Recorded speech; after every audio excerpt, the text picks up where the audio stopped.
حسبي ربي جل الله ما في قلبي غير الله نور محمد صلى الله لا إله إلا الله حسبي ربي جل الله ما في قلبي. جو ہمارا موضوع ہے وہ ہے سراج الائمہ امام الائمہ حضرت سیدنا امام اعظم ابو حنیفہ رحمۃ اللہ تعالی علیہ، جن کے ہم مقلد ہیں، جن کی فقہ پر ہم عمل کرتے ہیں، جنہوں نے دین کو ہمارے لیے بہت آسان کیا، قرآن پاک سے استدلال کیا، استخراج کیا، استنباط کیا، اجتہاد کیا اور مسائل کو آسان کر کے ہمارے لیے لکھا، جن کا امت پر احسان ہے. اور امام اعظم ابو حنیفہ رحمۃ اللہ تعالی علیہ آقا علیہ الصلوۃ والسلام کی بشارت ہیں. آقا علیہ الصلوۃ والسلام نے اشارہ فرمایا آپ کی طرف، 2 شعبان المعظم آپ کی وفات کا دن ہے، تو ہم آج انہی کا تذکرہ خیر کریں گے. امام اعظم ابو حنیفہ رحمۃ اللہ تعالی علیہ، اللہ نے آپ کو ظاہری و باطنی علوم سے سرفراز فرمایا. آقا علیہ السلام نے حدیث پاک کے اندر آتا ہے، ایک مرتبہ ارشاد فرمایا کہ اگر علم دین اگر سریا ستارے کے پاس بھی اگر ہوا تو اہل فارس کے اندر ایسا شخص بھی پیدا ہوگا جو اس علم کو حاصل کر لے گا. محدثین فرماتے ہیں کہ اس سے آقا علیہ السلام نے فارس کی طرف اشارہ جب فرمایا تو فارس کے اندر جو سب سے بڑے امام ظاہری و باطنی علوم سے مزین جو پیدا ہوئے وہ حضرت امام اعظم ابو حنیفہ رحمۃ اللہ تعالی علیہ ہیں. آپ خیر التابعین میں سے ہیں. آپ جو ہے کئی صحابہ کرام کی آپ نے زیارت کی. آپ کے والد صاحب، آپ کے دادا جان، انہوں نے حضرت علی پاک رضی اللہ تعالیٰ عنہ کی صحبت اختیار کی اور حضرت علی پاک رضی اللہ تعالیٰ عنہ نے آپ کو یہ دعا فرمائی کہ اللہ تمہاری اولاد میں برکت دے گا، تمہاری اولاد میں بڑے بڑے عالم پیدا ہوں گے. تو اس دعا کا صدقہ حضرت امام اعظم ابو حنیفہ رحمۃ اللہ تعالی علیہ پیدا ہوئے. آپ کو بے پناہ اللہ نے علم عطا کیا. جب وقت کے بادشاہ کو پتہ چلا کہ امام اعظم بہت بڑے عالم دین ہیں تو بادشاہ نے آپ کو خط لکھا کہ ہم آپ کو چیف جسٹس بنانا چاہتے ہیں، قاضیوں کا قاضی، سب سے بڑا جج بنانا چاہتے ہیں ہم آپ کو، جس کو ہم چیف جسٹس کہتے ہیں. آپ نے ٹھکرا دیا، فرمایا نہیں، میں قاضی نہیں بننا چاہتا، میں دین کی خدمت کرنا چاہتا ہوں اور میں دین کو پھیلانا چاہتا ہوں، آقا علیہ السلام کے دین کو پہرا دینا چاہتا ہوں، اسی مشن کو لے کر آگے چلنا چاہتا ہوں. تو بادشاہ نے بار بار کہا، آپ نے انکار کر دیا، تو اسی جرم کے اندر بادشاہ نے آپ کو گرفتار کر لیا، آپ جیل چلے گئے. تو آپ کی عبادت کا یہ عالم تھا کہ 46 سال تک آپ عشاء کی وضو کے ساتھ فجر کی نماز ادا کرتے ہیں، ساری رات عبادت میں مصروف رہتے. جب بادشاہ نے آپ کو جیل کر دیا، آپ جیل چلے گئے، جتنا عرصہ آپ جیل کے اندر رہے 7000 مرتبہ آپ نے قرآن کریم وہاں پہ ختم کیا. 7000 مرتبہ قرآن کریم، رات کو ایک قرآن، روزانہ ایک قرآن رات کو پڑھ کے سوتے تھے. اور دن میں کئی کی قرآن پاک ختم کرتے تھے، شب و روز آپ کا تلاوت میں گزر جاتا۔ تو یہ جو ہمارے امام ہیں، امام اعظم ابو حنیفہ علیہ الرحمہ، یہ کس چیز میں ہمارے امام ہیں؟ حضور نے ہمیں قرآن بھی دے دیا، ہمیں حدیث بھی دے دی۔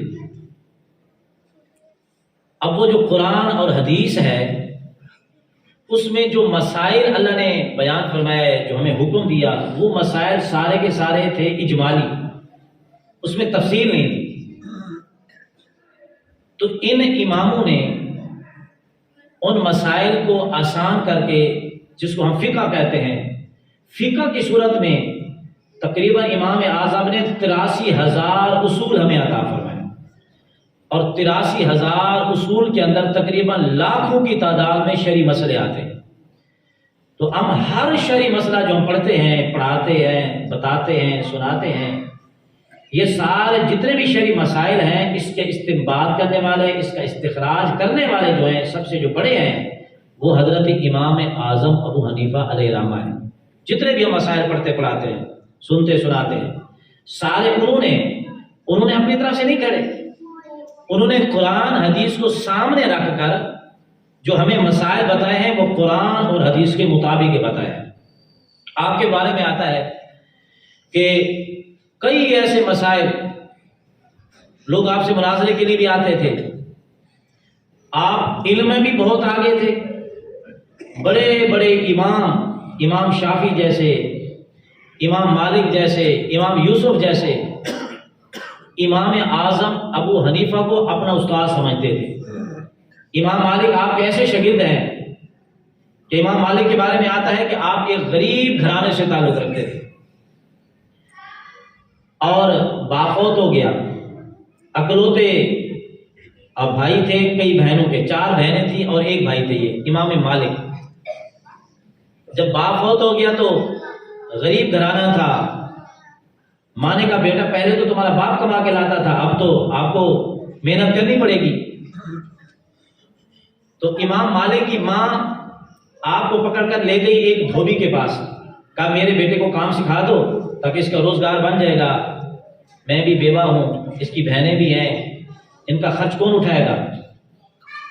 امام مالک وہاں جاتے کام کے لیے تو وہ 3 درہم دیتا تھا مہینے کی تنخواہ، 3 درہم، کہا ابھی سیکھے گا 3 درہم دوں گا، جب کاریگر بن جائے گا تو پھر اس کی تنخواہ بڑھا دوں گا۔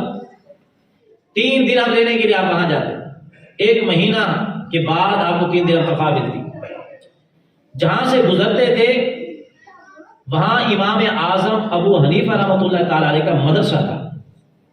جب وہاں سے گزرتے تو جو بچے پڑھ رہے ہوتے تھے، قرآن حدیث سیکھ رہے ہوتے تھے، امام مالک جب ان کی طرف دیکھتے تو ان کے چہرے سے ان کو نور نظر آتا تھا، ان کے دل میں حسرت ہوتی تھی کہ کاش میں بھی میرے اندر بھی اتنا آسانیاں ہوتی، میرے اوپر ذمہ داریاں نہ ہوتی، میں بھی ان کے ساتھ بیٹھ کے یہ پڑھتا۔ دل میں خواہش پیدا ہوتی، لیکن غربت تھی، مجبوریاں تھیں، آپ محنت کے لیے جاتے تھے۔ تو وہاں سے جب یہ گزرتے، یہ امام اعظم ابو حنیفہ رحمۃ اللہ تعالی علیہ کو دیکھتے رہتے، پھر وہاں سے گزر جاتے، واپسی پہ بھی ان کی زیارت کرتے۔ امام اعظم ابو حنیفہ کی بھی نگاہ ان پہ پڑی۔ ایک دن آپ نے ان کو بلایا، فرمایا بیٹا تم دین کیوں نہیں پڑھتے، کہاں جاتے ہو؟ بتایا حضور میں غریب آدمی ہوں، چھوٹی چھوٹی بہنیں ہیں، باپ فوت ہو گیا ہے، کمانے والا کوئی نہیں ہے، میں دھوبی کی دکان میں جاتا ہوں، کام کرتا ہوں، مہینے کے بعد 3 درہم ملیں گے، گھر کا سلسلہ چلے گا۔ آپ نے فرمایا نہیں، تو پڑھا کر، چھوڑ دنیا داری کو، تو پڑھ۔ امام مالک پڑھنے لگ گئے، امام اعظم پڑھانے لگ گئے۔ وقت گزرتا گیا، مہینہ ختم ہوا، ماں نے کہا بیٹا تنخواہ نہیں ملی۔ کہنے لگے میں وہاں کام پہ جاتا تو تنخواہ ملتی، میں تو وہاں گیا بھی نہیں تھا، میں نے تو پڑھنا شروع کر دیا، میں تو دین سیکھ رہا ہوں، امام اعظم ابو حنیفہ کے پاس جاتا ہوں۔ ماں غصے سے آئی، آ کر امام اعظم ابو حنیفہ کو ڈانٹا، کہا مولوی صاحب تم نے میرا بچہ خراب کر دیا ہے، وہ کام پہ جاتا تھا، اگر یہ کام نہیں کرے گا تو ہم کہاں سے کھائیں گے؟ آپ نے میرے بچے کو خراب کر دیا، آپ نے مسئلے پڑھانے شروع کر دیے، کیا مسئلوں سے بھی پیٹ بھرتا ہے؟ اس کے لیے تو کچھ کمانا پڑے گا، کچھ ملے گا تو پیٹ بھرے گا، ہم کھانا کھائیں گے۔ آپ نے فرمایا، جب اس عورت کا غصہ ٹھنڈا ہو گیا، آپ نے فرمایا کہ بی بی یہ بتا تیرے گھر کا خرچہ کتنا ہے مہینے کا؟ اس نے جس عورت نے 3 درہم پہ گزارا کرنا تھا اس نے غصے میں آ کر کہہ دیا میرے گھر کا خرچہ 40 درہم ہے، پھر دے سکتے ہو تم؟ آپ نے فرمایا کہ بی بی تو جا، ہر مہینے پہلی تاریخ سے پہلے 40 درہم تیرے گھر پہ پہنچ جایا کرے گا، لیکن بیٹے کو پڑھنے دے، میں تیرے بیٹے کے اندر یہ آثار دیکھ رہا ہوں کہ یہ وقت کا بہت بڑا امام بنے گا۔ اللہ نے اس کے اندر ایسی صلاحیتیں رکھی ہیں، ایسے کمالات رکھے ہیں، ایسا ذہین ہے، ایسا فطین ہے، اور اس کو دین کے ساتھ ایسی دلچسپی ہے، تو اس کو دین سے دور نہ کر، دیکھنا تیرا بیٹا ایک بہت بڑا آدمی بنے گا۔ کہا پھر اس سے ہمیں کیا فائدہ ہوگا، کیا بن جائے گا؟ فرمایا کہ ایک وقت آئے گا تیرا بیٹا ایسا بن جائے گا کہ بڑے بڑے بادشاہ ان کے ساتھ بیٹھ کر کھانا کھانے میں بھی فخر محسوس کریں گے۔ تو یہ حضرت امام اعظم نے آپ کو دعا دی۔ وقت گزرتا گیا، ایک دن آیا، وقت کے بادشاہ نے آپ کو فقیہ قاضی بنا دیا، چیف جسٹس بنا دیا، آپ منصب پہ فائز ہو گئے۔ امام مالک رحمۃ اللہ تعالی علیہ ماں کو خط لکھا، ماں میں بغداد میں چیف جسٹس لا گیا ہوں، آپ ہی کوفہ سے یہاں آ جائیں، یہاں کر ہم عزت کی زندگی گزاریں گے۔ جب ماں گئی، جا کر دیکھا وقت کا بادشاہ ان کے بیٹے کے ساتھ مل کر کھانا کھا رہا تھا۔